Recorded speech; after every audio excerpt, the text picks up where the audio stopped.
Hello again, my dear viewers. Today is March 29 and this material will be devoted to the negotiations in Istanbul. When I listened to what the leadership of the Russian delegation was saying, I was simply shocked. Negotiations with the Ukrainian side have just ended.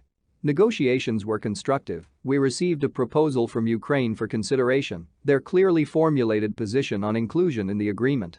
These proposals will be considered in the near future, reported to the president, and our response will be given accordingly.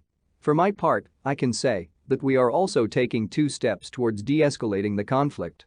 Here, one of the positions will now be announced by the Deputy Minister of Defense for the military, and I will say about the political immediately after that. Please. Dear colleagues, I'm sorry. I will make a brief statement by the Ministry of Defense of the Russian Federation.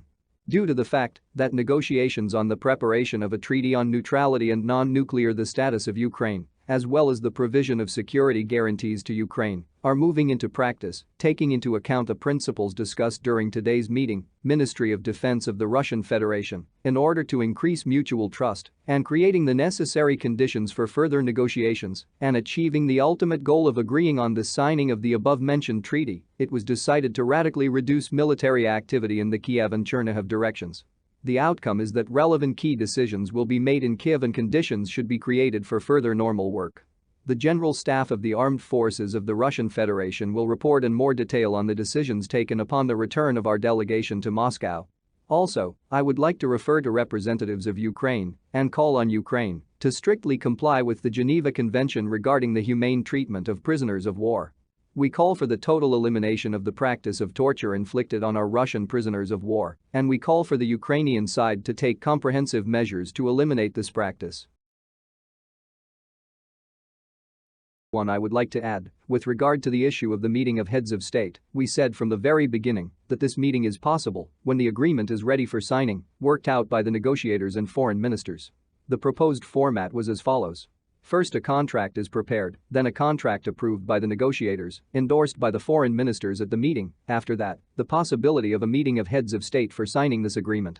This is a difficult question, especially since the meetings were supposed to possibly multilateral with the participation of states guarantors of peace and security in Ukraine. However, after today's meaningful conversation, we have agreed and are proposing a solution according to which the meeting of the heads of state is possible simultaneously with the initialing treaties and the ministers of foreign affairs, especially since at the time of this initialing and consideration of the details of the agreement, it is possible to discuss various political nuances and details. Thus, if the treaty is worked quickly and the required compromise is found, the possibility of making peace will be much closer. Thanks. The first thought that came to my mind was that we are on the threshold of Minsk III. The only thing that keeps me from making an unambiguous conclusion so far is that the intensity of the fighting in the Donbas region is not stops. Moreover, I see an operation to encircle the Donbas Group Armed Forces of Ukraine. It is already, in fact, at the final stage. The preparatory part is already completed, and the fighting in the area, according to my information, continues.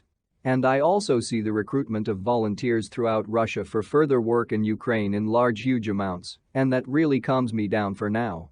Nevertheless, I joined the question that I was asked in the last hour, probably about 100 people, what was it, and what should we expect in the near future? And this question, which, I emphasize, I have not been asked by people who are on the territory of Ukraine and who did everything in their power to break free from the Nazi regime. And I am forwarding this question to the leadership of the Russian Federation. That's all on this topic for today. See you tomorrow.